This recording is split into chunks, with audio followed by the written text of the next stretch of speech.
आज हम periodic classification of elements पढ़ेंगे। इसके बारे में आप अपनी 9th 10th क्लासेस में भी पढ़ चुके हो, लेकिन आज हम थोड़ा हायर लेवल में जाएंगे, थोड़े एक्सेप्शनल केसेस डिस्कस करेंगे। पर let us start from Mendeleev's periodic table. अब मेंडलीव्स पीरियोडिक लॉ क्या था? It was based on the atomic masses. Mendeleev ने क्या बोला कि physical and chemical properties of an element are a periodic function of their atomic mass. तो atomic मास के basis पे उसने पीरियोडिक टेबल को क्लासिफाई कर दिया, लेकिन कुछ लिमिटेशंस आ गई कि he could not explain the position of isotopes in the periodic table, कि आइसोटोप्स का मास तो अलग होता है, तो फिर आइसोटोप्स को पोजीशन भी अलग मिलनी चाहिए पीरियोडिक टेबल में, लेकिन वो नहीं मिल पाई। फिर हाइड्रोजन की पोजीशन जस्टिफाई नहीं हो पाई। क्यों जस्टिफाई नहीं हो पाई हाइड्रोजन की पोजीशन? क्योंकि हाइड्रोजन एल्कली मेटल्स को भी रिजेंबल करता है, हैलोजेंस को भी रिजेंबल करता है, और हाइड्रोजन को एल्कली मेटल्स के ग्रुप के ऊपर ही प्लेस कर दिया गया। फिर एटॉमिक मासेस के बेसिस पे तो पीरियोडिक टेबल को क्लासिफाई कर दिया, लेकिन कुछ एलिमेंट्स जैसे आर्गन है, आर्गन का एटॉमिक मास पोटेशियम से ज़्यादा होता है, लेकिन फिर भी आर्गन पोटेशियम से पहले आ गया, जबकि अगर हम increasing order of atomic mass में प्लेस कर रहे हैं तो आर्गन को पोटेशियम से पहले नहीं आना चाहिए था। तो इन ड्रॉबैक्स की वजह से फिर हमारे पास नेक्स्ट लॉ आया, that was modern periodic law, जो हम अब भी फॉलो करते हैं। That is modern periodic law ने क्या बोला कि physical and chemical properties of an element are a periodic function of their atomic number. तो उसमें हमने क्या किया कि एटॉमिक नंबर के बेसिस पे पीरियोडिक टेबल को क्लासिफाई कर दिया। अब मॉडर्न पीरियोडिक लॉ के अकॉर्डिंग हमारे long form of periodic table के क्या क्या फीचर्स हैं?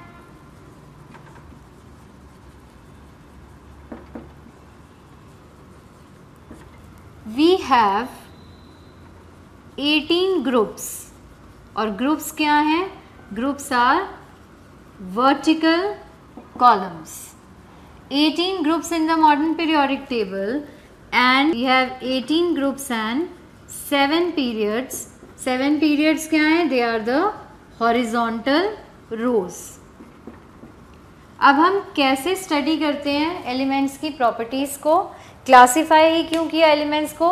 क्योंकि इतने सारे एलिमेंट्स की प्रॉपर्टीज़ को एक साथ स्टडी करना बहुत डिफ़िकल्ट था, तो उनको ग्रुप्स में क्लासीफाई कर दिया। और ग्रुप्स में कैसे क्लासीफाई किया? जिन भी एलिमेंट्स की outer most electronic configuration similar थी, उनको एक ही ग्रुप में प्लेस कर दिया। अब आउटर मोस्ट इलेक्ट्रॉनिक कॉन्फ़िगरेशन जो सिमिलर है, that is the cause of periodicity of properties in the periodic table, कि हर 8 एलिमेंट्स के बाद ये आपकी जो प्रॉपर्टीज़ हैं वो रिपीट क्यों हो जाती हैं। Now let us study the division of elements into different blocks.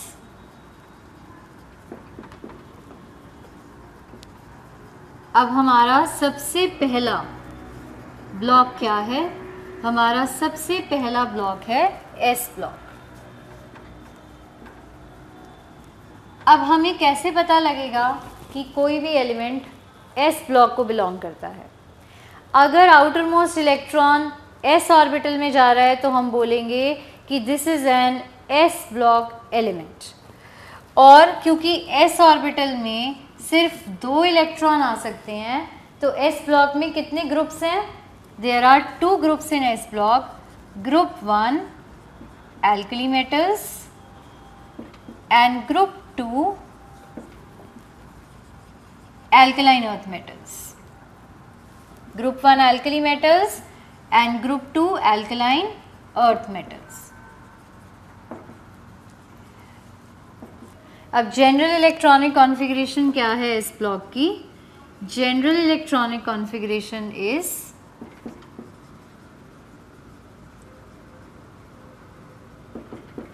NS 1 to 2 and n will be 2 to 7. ये जनरल इलेक्ट्रॉनिक कॉन्फ़िगरेशन है. अब we move on to p block. अब हमें कैसे पता लगेगा कि कोई भी इलेक्ट्रॉन p ब्लॉक को बिलोंग करता है? अगर उस इलेक्ट्रॉन की हम कॉन्फ़िगरेशन लिखते हैं और लास्ट मेरा इलेक्ट्रॉन p ऑर्बिटल में जाता है, अगर मैं उस एटम की कॉन्फ़िगरेशन लिखती हूँ और लास्ट इलेक्ट्रॉन p ऑर्बिटल में जाता है, तो इसका मतलब क्या है कि वो p ब्लॉक एलिमेंट है. अब क्योंकि p ब्लॉक में 6 इलेक्ट्रॉन्स आ सकते हैं, तो इसका मतलब क्या है that there are 6 groups in p block. There are 6 groups. Group 13 to group 18. Now what is group 16 known as? Group 16 elements are known as chalcogens. Group 17 halogens and group 18 noble gases.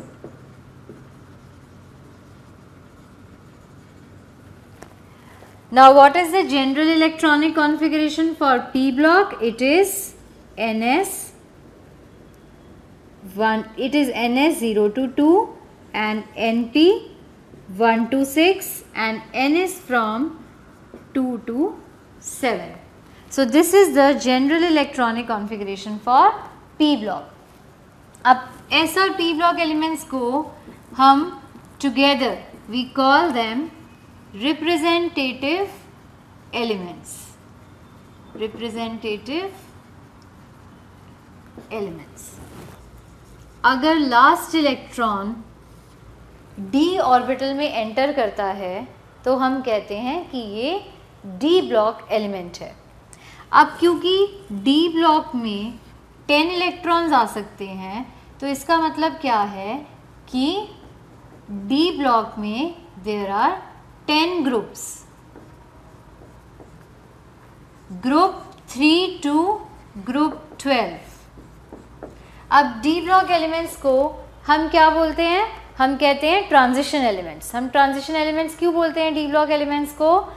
क्योंकि their properties are midway between s block and p block. अगर हम placement भी देखें d block elements की, तो periodic table में s block elements they are on the left hand side, p block elements are on the right hand side, d block elements are in between s and p block, and f block elements are below all these elements in the periodic table.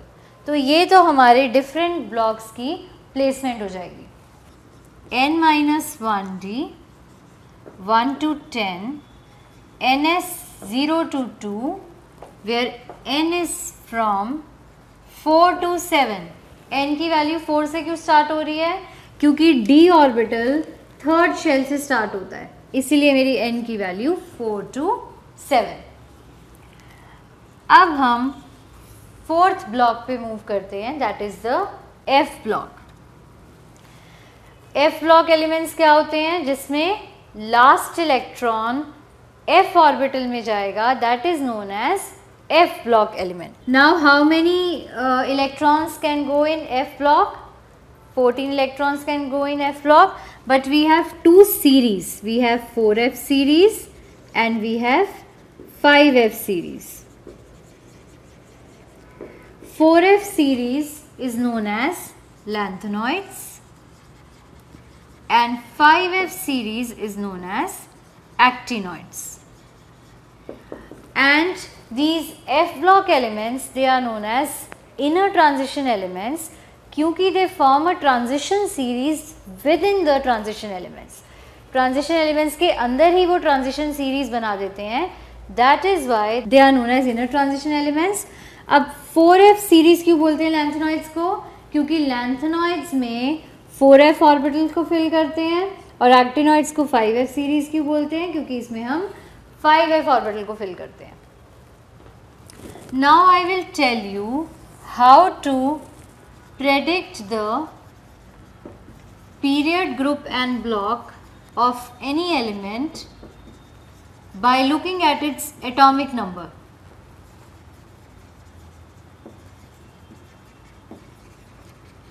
अब suppose कीजिए आपको बोला गया है कि atomic number 20 है एक element का और आपको इसका पीरियड, ग्रुप और ब्लॉक प्रेडिक्ट करना है। तो मेरा फर्स्ट स्टेप क्या होगा? मेरा फर्स्ट स्टेप होगा कि मैं इसकी इलेक्ट्रॉनिक कॉन्फ़िगरेशन लिखूंगी। इलेक्ट्रॉनिक कॉन्फ़िगरेशन लिखना आपको स्ट्रक्चर ऑफ एटम में बताया था कि इलेक्ट्रॉनिक कॉन्फ़िगरेशन कैसे लिखते हैं। तो we will write argon 18 4s2, 20 electrons complete हो गए। अब हम ध्यान देंगे कि मेरा लास्ट इलेक्ट्रॉन कौन से ऑर्बिटल में गया? s इलेक्ट्रॉन में। तो मेरा ब्लॉक क्या हो गया? s। अब पीरियड कैसे देखेंगे? मुझे कौन सी शेल नज़र आ रही है यहाँ पे? 4, तो that means period number is 4। अब ग्रुप नंबर कैसे देखेंगे? Group number is equal to the number of valence electrons. Valence electrons क्या होते हैं? जितने भी इलेक्ट्रॉन्स आउटरमोस्ट शेल में होते हैं वही वैलेंस इलेक्ट्रॉन्स होते हैं। आपको कितने इलेक्ट्रॉन नज़र आ रहे हैं आउटरमोस्ट शेल में? 2 electrons. That means group number is equal to 2। तो क्लियर हो गया? ये जो मेरा फॉर्मूला है ग्रुप नंबर का, ये सिर्फ एस ब्लॉक के लिए एप्लीकेबल है। अब मैं आपको एक एग्जाम्पल पी ब्लॉक का दूंगी, एक एग्जाम्पल डी ब्लॉक का दूंगी, तो आपको क्लियर हो जाएगा कि आपको पी ब्लॉक में कौन सा फॉर्मूला अप्लाई करना है। चलिए, अब Z इक्वल टू 35 का हम इलेक्ट्रॉनिक कॉन्फ़िगरेशन लिखेंगे सबसे पहले। तो इलेक्ट्रॉनिक कॉन्फ़िगरेशन क्या होगी? Argon 18 3d 4s। 3d में कितने इलेक्ट्रॉन्स आएंगे? 4s2 3d10 and 4p5।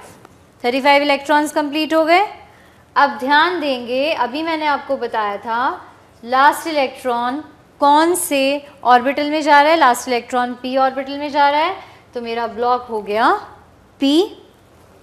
कौन से पीरियड में जा रहा है? सबसे बड़ा शेल हमें कौन सा नज़र आ रहा है? 4th। तो दैट मीन्स मेरा पीरियड हो गया 4। अब ग्रुप नंबर हम कैसे लिखते हैं in p block? Group number is equal to 10 plus valence electrons. अब मेरे लास्ट शेल कौन सी है? लास्ट शेल मेरी 4th है। 4th शेल में कितने इलेक्ट्रॉन्स हैं? 2 + 5 7, और मैंने आपको बोला कि उसमें हमें 10 भी ऐड करना है। तो ग्रुप नंबर क्या हो जाएगा? Group number will be 17।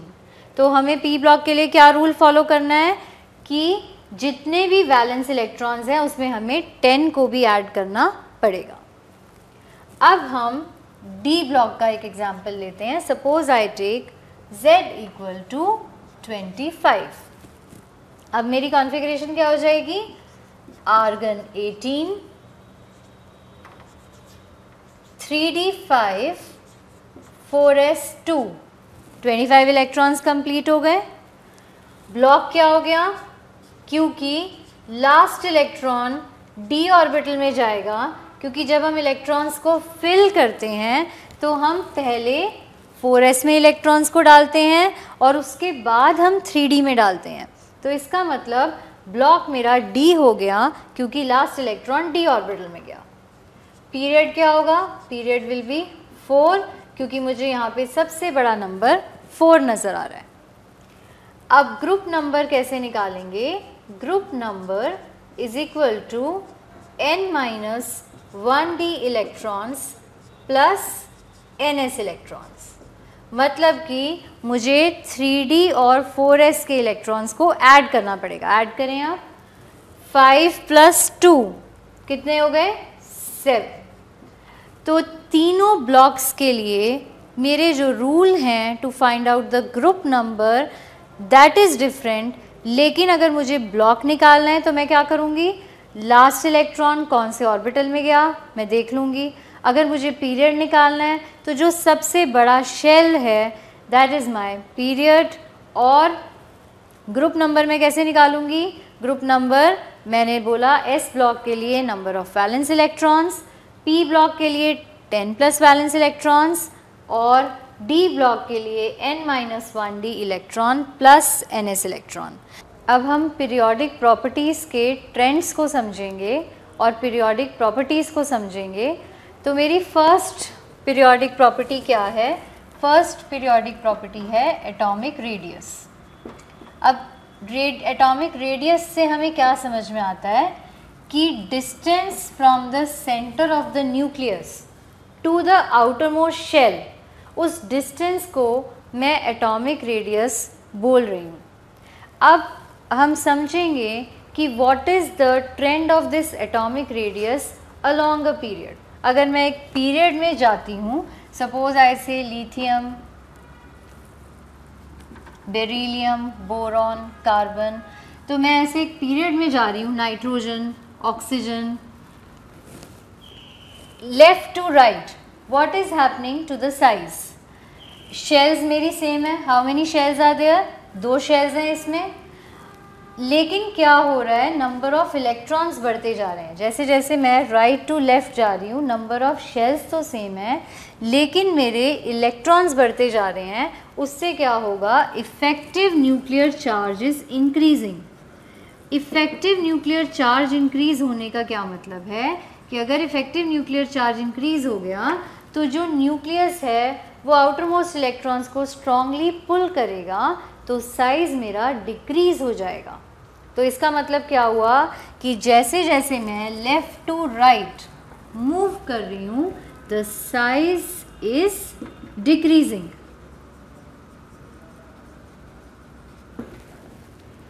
ये तो मेरा ट्रेंड हो गया अलोंग अ पीरियड।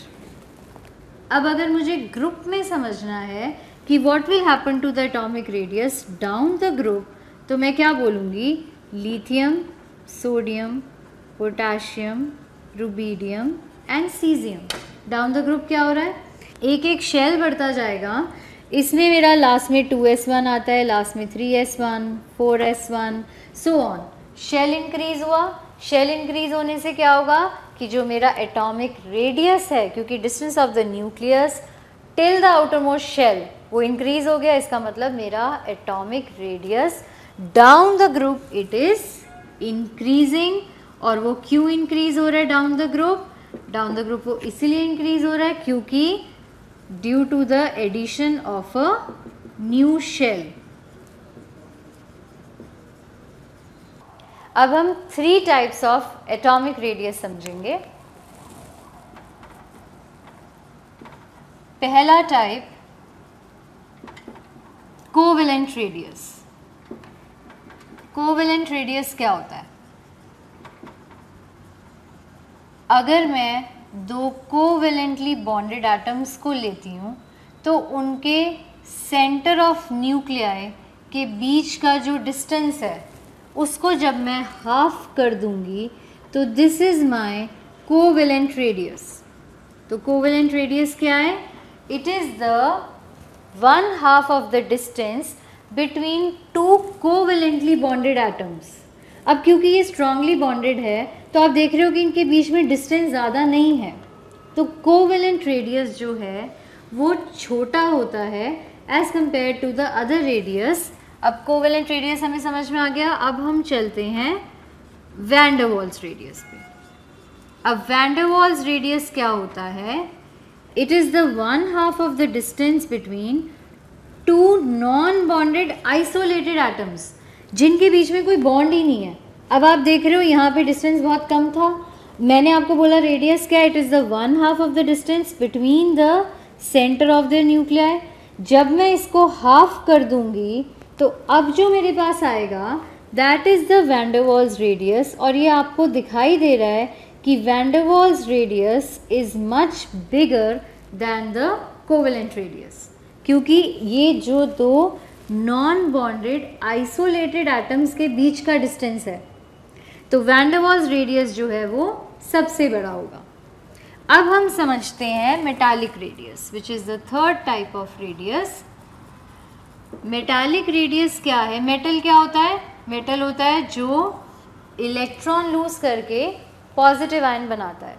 तो जो 2 एडजेसेंट पॉजिटिव आयन्स के बीच का डिस्टेंस है उसको हम मेटालिक रेडियस बोलते हैं।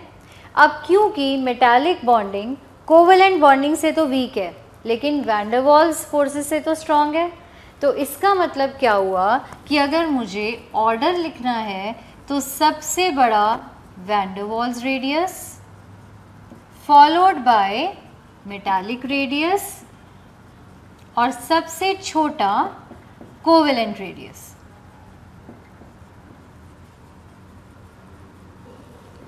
अब इससे रिलेटेड मेरे पास एक क्वेश्चन है। अगर हम पीरियोडिक टेबल को देखेंगे तो हम क्या देखते हैं कि हैलोजन तक तो size along the period decrease हुआ, लेकिन जैसे ही मैं हैलोजन से नोबल गैस की तरफ जाती हूँ तो मेरा साइज़ जो है वो इंक्रीज़ हो जाता है। अभी मैंने आपको बताया था कि along the period size is decreasing, but my question is कि क्लोरीन के बाद आर्गन का साइज़ बड़ा क्यों है?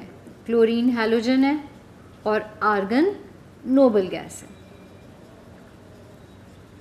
नोबल गैस का साइज़ बड़ा क्यों है? Now there are two reasons for it. पहला रीज़न, आपको पता है नोबल गैस क्या होती है, जिसमें all the orbitals are completely filled, सारे ऑर्बिटल्स कम्प्लीटली फिल्ड हैं। Inter electronic repulsions are maximum. जैसे रिपल्शंस होंगी, शेल्स जो हैं वो दूर दूर मूव करेंगे, साइज़ इंक्रीज़ हो जाएगा। तो फर्स्ट रीज़न मेरा क्या हो गया? Inter electronic repulsions are maximum. और दूसरा रीज़न क्या है कि क्योंकि नोबल गैसेस जो हैं, नोबल गैस एटम्स आपस में बॉन्ड नहीं बनाते हैं। और अभी मैंने आपको बताया था कि जो एटम्स आपस में बॉन्ड नहीं बनाते हैं, आइसोलेटेड होते हैं, उनके बीच में कौन सा रेडियस होता है? Van der Waals radius. तो दूसरा रीज़न क्या है कि नोबल गैसेस में वैन डर वाल्स रेडियस होता है, जिसकी वजह से नोबल गैसेस का साइज बड़ा है। तो पहला van der Waals radius and inter electronic repulsions. तो इन दो रीजंस की वजह से नोबल गैसेस का जो साइज है वो हैलोजन से बड़ा होता है।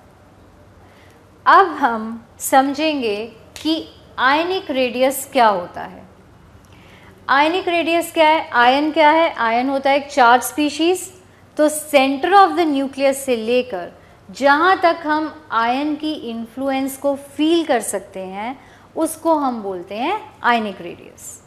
अब बहुत इंटरेस्टिंग क्वेश्चन है कि मुझे कंपेयर करना है कि सोडियम और Na+, सोडियम आयन में किसका साइज़ बड़ा है और क्यों है। ये मेरा न्यूट्रल एटम है और ये मेरा कैटायन है। किसका साइज़ बड़ा है और क्यों है हम समझेंगे। Let us calculate the number of electrons here and protons here. Sodium में कितने इलेक्ट्रॉन्स हैं? 11, क्योंकि सोडियम का एटॉमिक नंबर 11 है। कैटायन कैसे बनता है? By the loss of an electron. अगर मैंने एक इलेक्ट्रॉन निकाल दिया तो 10 इलेक्ट्रॉन्स बच गए। प्रोटॉन्स कितने हैं? 11 और 11, क्योंकि प्रोटॉन्स चेंज नहीं हो सकते। अब हम समझेंगे कि न्यूक्लियर चार्ज क्या होता है। जितने प्रोटॉन्स हैं वही न्यूक्लियर चार्ज है। 11 प्रोटॉन्स 11 इलेक्ट्रॉन्स को अपनी तरफ पुल कर रहे हैं और यहाँ पे 11 प्रोटॉन्स 10 इलेक्ट्रॉन्स को अपनी तरफ पुल कर रहे हैं। तो कौन सा पुल ज़्यादा स्ट्रॉन्ग होगा?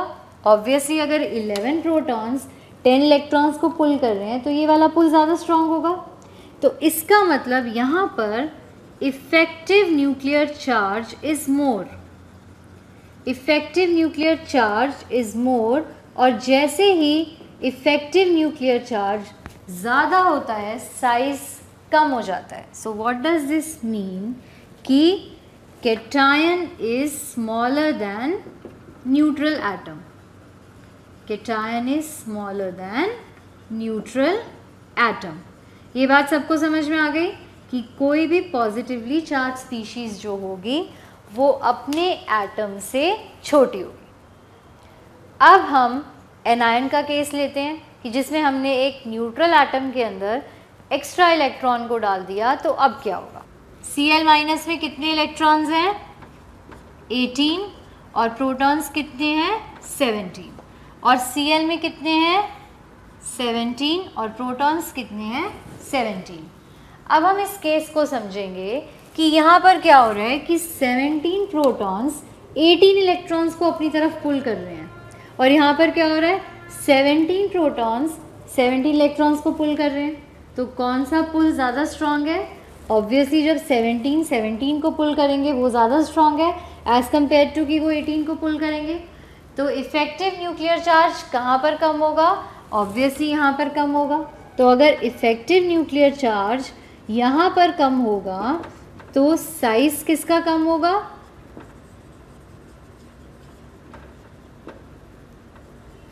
साइज़ Cl का कम होगा, क्योंकि जितना ज़्यादा इफ़ेक्टिव न्यूक्लियर चार्ज होता है साइज़ उतना कम होता है। यहाँ पे इफ़ेक्टिव न्यूक्लियर चार्ज कम है, इसका मतलब इसका साइज़ ज़्यादा है। जितना ज़्यादा इफ़ेक्टिव न्यूक्लियर चार्ज है साइज़ उतना कम है, और जितना कम इफ़ेक्टिव न्यूक्लियर चार्ज है साइज़ उतना ज़्यादा है। अब हम एग्जाम्पल लेंगे आइसो इलेक्ट्रॉनिक स्पीशीज़ का। अब आइसो इलेक्ट्रॉनिक स्पीशीज़ क्या होती हैं? आइसो मीन्स सेम, इलेक्ट्रॉनिक मतलब इलेक्ट्रॉन्स। आइसो इलेक्ट्रॉनिक स्पीशीज़ का क्या मतलब है? जिनमें सेम नंबर ऑफ इलेक्ट्रॉन्स हैं। तो डिफरेंट क्या होगा? Obviously protons will be different. Now let us take example of Al3+, Mg2+, Na+, F-, O2-। अब हम इन सब में इलेक्ट्रॉन्स देखेंगे तो सब में 10 इलेक्ट्रॉन्स हैं। आइसो इलेक्ट्रॉनिक स्पीशीज़ हैं तो सब में इलेक्ट्रॉन्स तो सेम ही होंगे।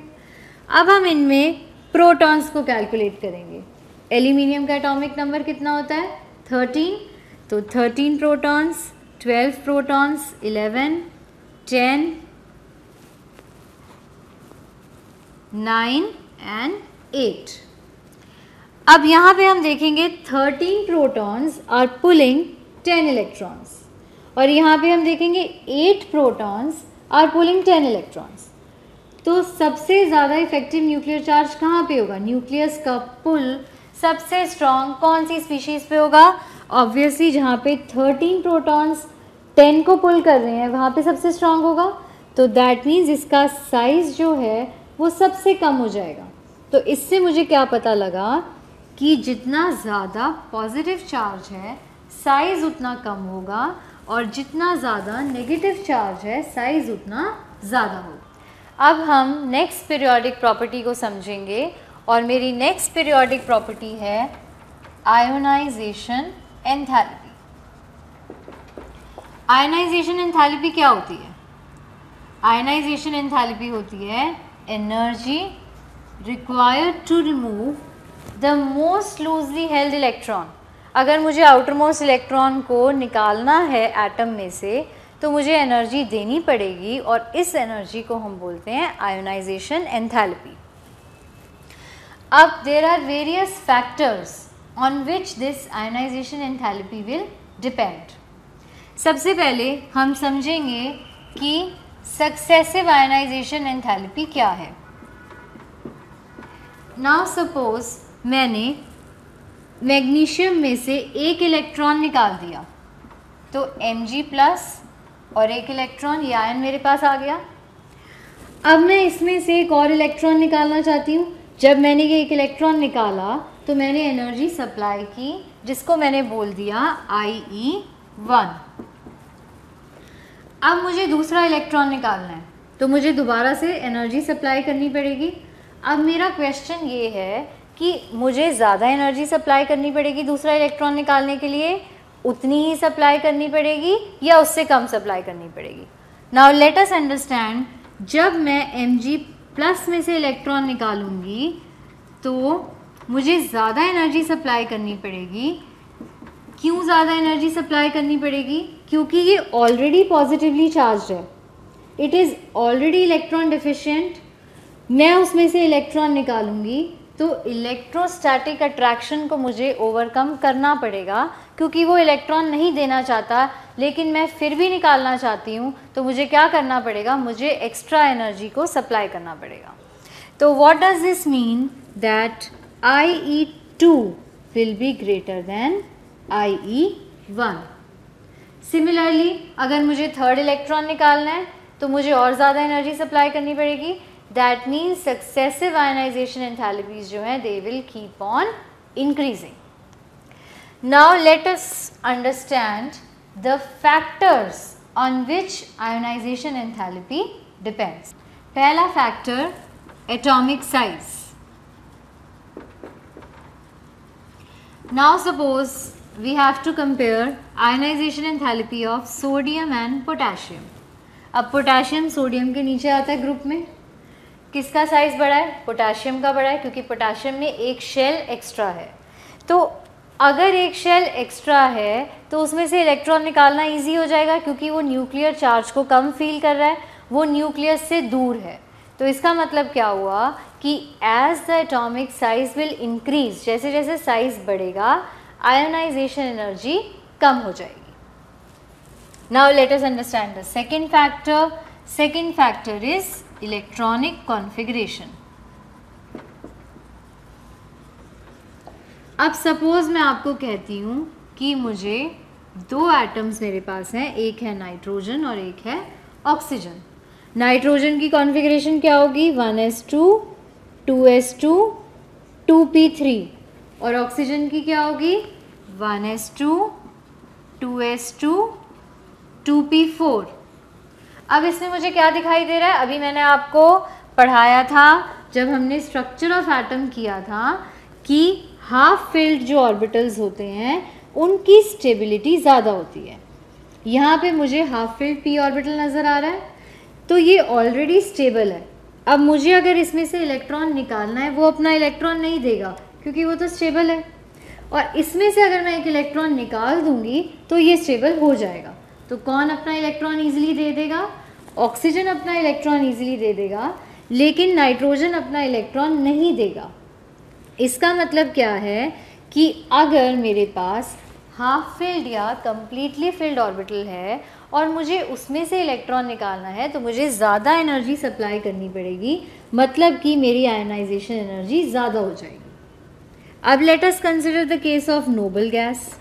अब नोबल गैस में तो आपको पता है कि all the orbitals are completely filled, सारे ऑर्बिटल कम्प्लीटली फिल्ड हैं, वो स्टेबल है।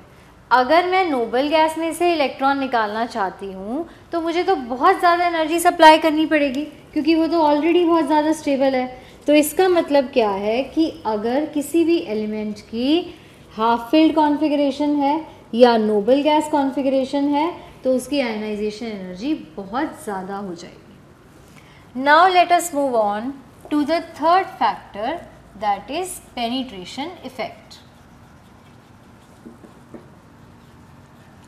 अब पेनिट्रेशन इफेक्ट का ऑर्डर क्या है? It is SPDF। अब इसका क्या मतलब है? पेनिट्रेशन इफेक्ट का क्या मतलब है कि कोई भी ऑर्बिटल न्यूक्लियस के कितनी पास है, न्यूक्लियस को कितना पेनिट्रेट कर रहा है वो। अब हमें पता है कि s ऑर्बिटल न्यूक्लियस के सबसे ज़्यादा पास है, तो अगर मुझे इलेक्ट्रॉन s ऑर्बिटल में से निकालना है तो इसका मतलब मुझे सबसे ज़्यादा एनर्जी सप्लाई करनी पड़ेगी as compare to p orbital. तो अब मैं क्या करूँगी? अब मैं आपको बोरॉन और बेरिलियम का case they. Boron is 1s2 2s2 2p1 and beryllium is 1s2 2s2। अब मुझे बोरॉन में से अगर इलेक्ट्रॉन निकालना है तो मैं p ऑर्बिटल में से निकालूंगी, लेकिन अगर मुझे बेरिलियम में से इलेक्ट्रॉन निकालना है तो मुझे किस में से निकालना पड़ेगा? मुझे s ऑर्बिटल में से निकालना पड़ेगा। अब क्योंकि s ऑर्बिटल ज़्यादा पेनिट्रेटिंग है तो इसका मतलब क्या है कि बेरिलियम की ionization energy will be higher than boron, क्योंकि यहाँ पे मैं s ऑर्बिटल में से इलेक्ट्रॉन निकाल रही हूँ और यहाँ पर मैं p ऑर्बिटल में से इलेक्ट्रॉन निकाल रही हूँ। अब मेरा नेक्स्ट फैक्टर क्या है? मेरा नेक्स्ट फैक्टर है शील्डिंग इफेक्ट। अब शील्डिंग इफेक्ट क्या होता है?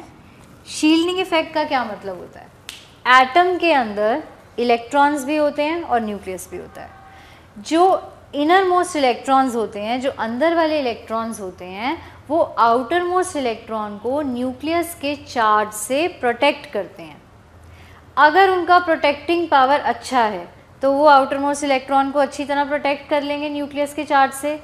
लेकिन अगर उनका शील्डिंग इफेक्ट पुअर है तो वो आउटर मोस्ट इलेक्ट्रॉन को नहीं प्रोटेक्ट कर पाएंगे न्यूक्लियस के चार्ज से, वो उस चार्ज को ज़्यादा फील करेगा और उसका साइज़ जो है वो कम हो जाएगा। तो what is the order of shielding effect? It is S P D F। सबसे अच्छा शील्डिंग इफेक्ट किसका है? S इलेक्ट्रॉन्स का, फिर P का, फिर D का और लास्ट में F का। अब D और F इलेक्ट्रॉन्स का शील्डिंग इफेक्ट पुअर क्यों है?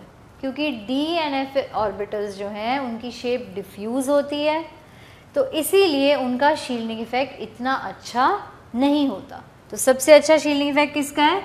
S ऑर्बिटल का, फॉलोड बाय P। अब इसका हम एक केस पहले लेते हैं। नाउ आयनाइजेशन एनर्जी वैल्यूज़ अगर हम देखें तो boron, aluminium, gallium, indium, thallium, ये मेरा ग्रुप 13 है। अब वैसे क्या होना चाहिए?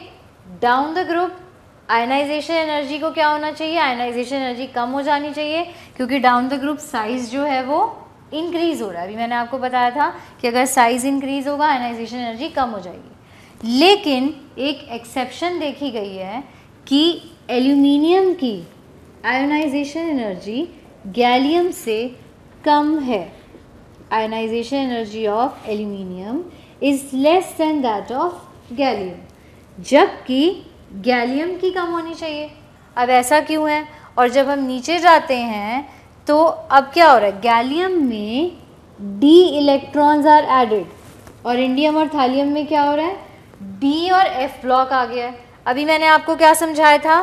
क्योंकि D और F इलेक्ट्रॉन्स का शील्डिंग इफेक्ट पुअर होता है, जिसकी वजह से क्या होता है कि अगर शील्डिंग इफेक्ट पुअर है तो आउटर मोस्ट इलेक्ट्रॉन जो है वो न्यूक्लियस के चार्ज को ज़्यादा फील करेगा। एज अ रिज़ल्ट उसका जो साइज़ है वो कम हो जाएगा। साइज़ कम हो जाएगा तो आयनाइजेशन एनर्जी ऑटोमेटिकली इंक्रीज़ हो जाएगी। तो ये जो सारे फैक्टर्स हैं ये आयोनाइजेशन एनर्जी को इफ़ेक्ट करते हैं।